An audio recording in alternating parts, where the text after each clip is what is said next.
Assalamualaikum warahmatullahi wabarakatuh. Sampai agak lelap kita dengar cerita ini. Makasih Ketua. Alhamdulillah sungguh perwakilan semua dari PPATK-nya, Bareskrimnya, Kabar Reskrim dan semua. Tapi di sini saya lihat lender cukup serius lah ya. Kita bangga juga. Tapi yang kayak begini ini bisa capek nih Pak ujungnya Pak. Moga-moga nggak hilang nih duitnya. Amin Pak. Satu hal catatan ya untuk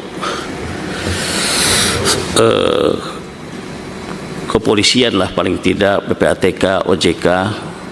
Saya melihat kalau udah bicara dana syariah ini ngeri-ngeri sedap Pak. Syariah ini kan cenderung kepada rapi mestinya, amanah. Ini saya khawatir kayak ada unsur kesengajaan yang ingin merusak atas nama syariah, khawatir. Dan di sini mencerminkan lemahnya mitigasi, ya, risiko pada sektor fintech syariah dan perlunya penguatan regulasi penegakan hukum, ya, pidana bagi pengelola platform yang terbukti lalai atau sengaja menghilangkan dana masyarakat. Saya pikir dari Dirtek khusus ya, Pak Adek Safari ini orang baik nih, masya Allah. Ya, moga-moga bisa lebih kencang sedikit Pak. Ya, penelitian. Ya, dan harus ketemu nih biar lender-lender juga bahagia dan senang gitu ya.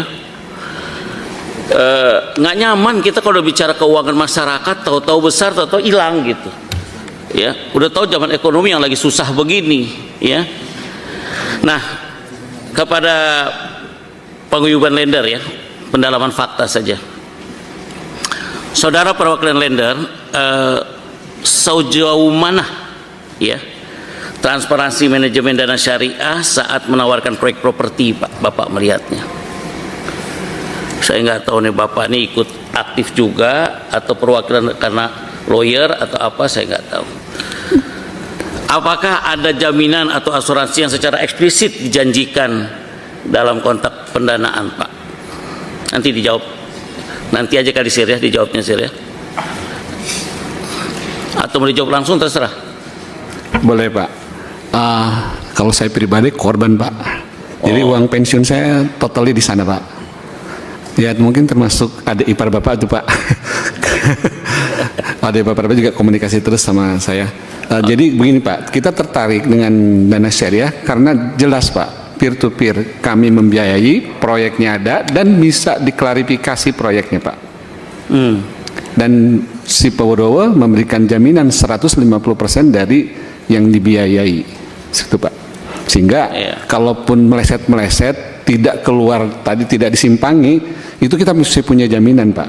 Jadi itu diawali dengan keyakinan ya Pak ya. Betul, dan kita diizinkan untuk klarifikasi ke borrowernya Pak, di mana proyeknya, apa yang sedang dikerjakan, dan umurnya juga nggak panjang Pak, 1 tahun saja, dan pembelinya sudah ada.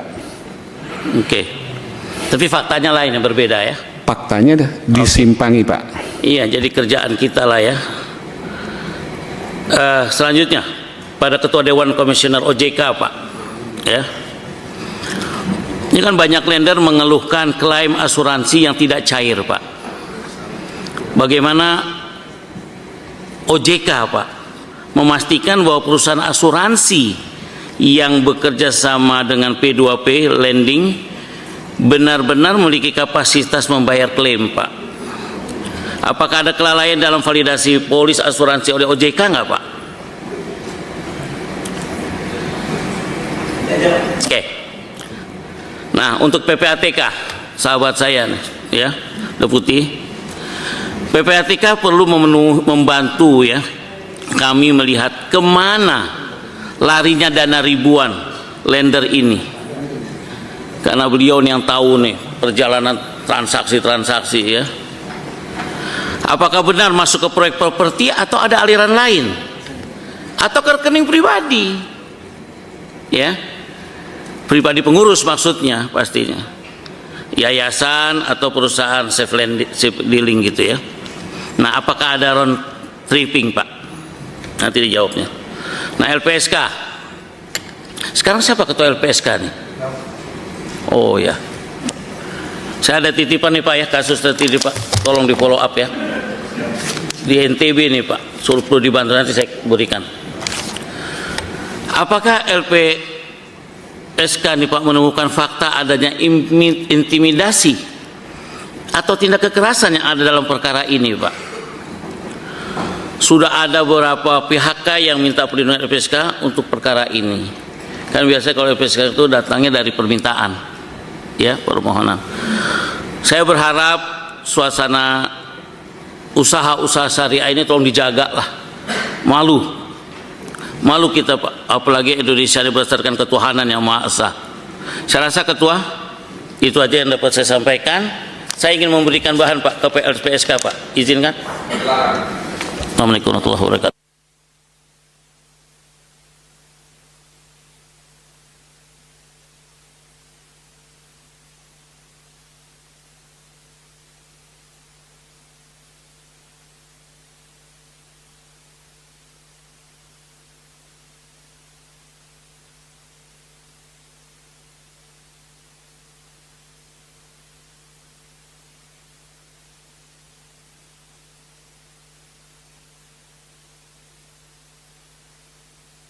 Baik, terima kasih.